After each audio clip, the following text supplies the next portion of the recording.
So for every sequence, and here's a good example of a sequence, starting with the indexing at 0, there's a corresponding partial sum sequence. And often we'll use S to stand for sum. And so where does this sequence come from? Well, there's two formulas for this sequence. You can define it explicitly, and if you're going to do it that way, then you'll see that the nth term of the partial sum sequence is the sum of the first n terms of the original sequence. So this is the summation notation, which you can just take I equals 0, plug that in to get A0, plus I equals 1, plus I equals 2, and you keep doing that until you get up to n. So that's the explicit definition, and you can also define it recursively. And in that case, you say that, well, what would the first term be? Well, that'd be the sum of the 0th term of the sequence, and that's it. So the first term is just the first term. And then every future term is the previous sum plus the next term. So those are two different ways to define this, but let's point out that what does this actually expand into using this formula, the explicit formula right here. It's easy to see that, well, S0 would be A0 through A0 added up, so that's just A0. The next term would be A0 plus A1. The next term, S2, would be A0 plus A1 plus A2. And you can see where that's going. You just keep adding the next term to the sequence, and those give you what we call the partial sums. All right, so let's put this to practice.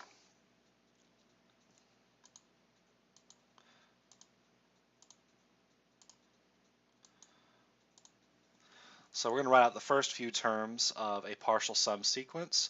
For the sequence, just the positive integers, 1, 2, 3, 4, 5. So that's really easy to do. We'll say that the first term is the first term. The second term is the first two terms added together. Then we'll get 1 plus 2 plus 3, 1 plus 2 plus 3 plus 4, and maybe I'll stop at 5.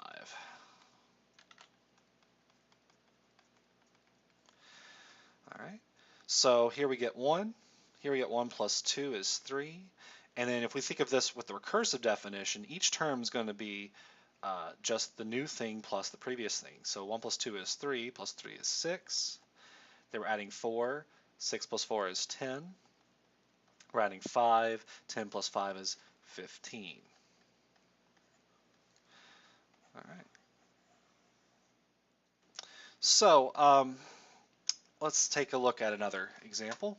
I'll just put it right below this. I'm going to write out the first few terms of the partial sum sequence given by the formula 6 over I. Okay. So let's see here. Let's write out the first few terms. So we're starting indexing at 1 here, it says. So B1 is going to be 6 over 1, 6. That means that S1 is going to be just 6. B2 is going to be 6 over 2, which is 3. S2 will be S1 plus B2. So it's always the previous sum plus the next term. So that's going to be 6 plus 3 is 9.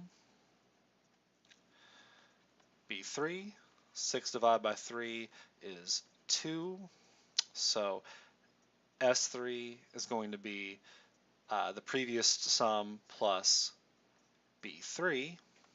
So that's 9 plus 2 is 11. I'll write a couple more out. B4, 6 divided by 4 is 3 halves. I'll write it as 1.5. So the previous sum is 11 plus 1.5 is 12.5. B5, 6/5 is 1.2. So S5 is 12.5 plus 1.2. It's going to be 13.7. And maybe I'll do one more actually. B6, 6 divided by 6 is 1. So S6 is 13.7 plus 1 is 14.7.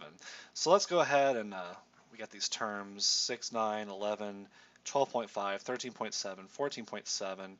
It's growing, but it's growing slower and slower and slower. So let's write those out as the partial sum sequence. 6, 9, 11, 12.5, 13.7, 14.7, so on and so forth.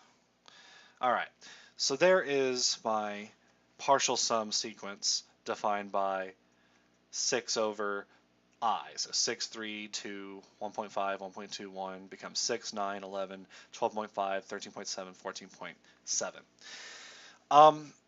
All right, so what does all this lead us to? Well, the idea of a partial sum sequence is to allow us to define a series. And the series is what we think of as an infinite sum. N equals 0 up to, we say we add all the way up through infinity of some terms a n. Okay, well that would just be a0, the next one would be a1, then we add a2, then we add a3, a4, and then we do this until forever. Okay, and so what is this? What is this really? How we define this mathematically? And using the partial sum sequence, there's a really easy way to define this.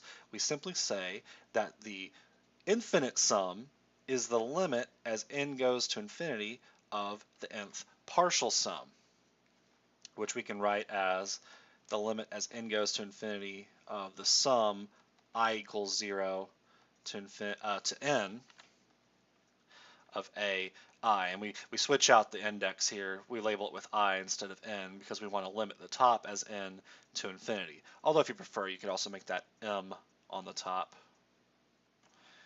and you can keep the n's down here. It's just a relabeling. All right, in any case,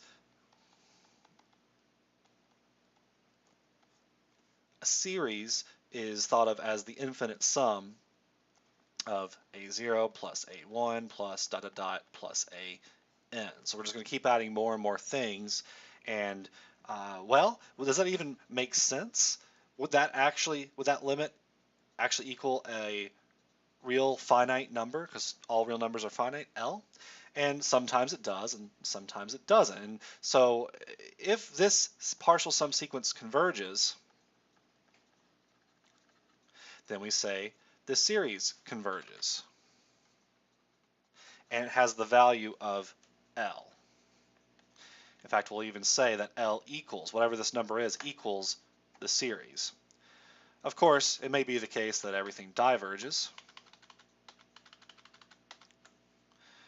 That means that this limit did not exist, doesn't equal L. Then we say, since that limit diverges, then we say the series diverges. All right, and that means this infinite sum doesn't make any sense whatsoever. And I left the two examples up here to kind of point out that, well, obviously this sequence is getting bigger and bigger and bigger and bigger, and that's going to diverge. We might say it diverges to infinity because it grows out infinitely large.